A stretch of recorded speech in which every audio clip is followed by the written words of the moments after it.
So in order for you to reset the system settings on your Samsung Galaxy A07, you have to start by navigating to the Settings app.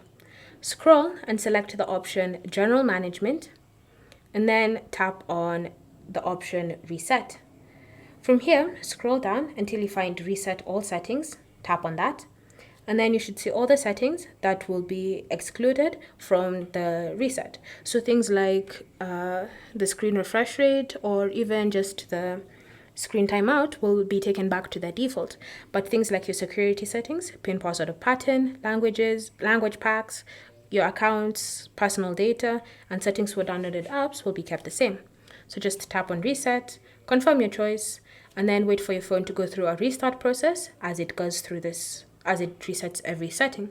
Once it's finished restarting, you can now go ahead and unlock your phone with the reset completed. Thanks for watching. If you have any questions or comments, leave them down below, and I'll see you in the next video.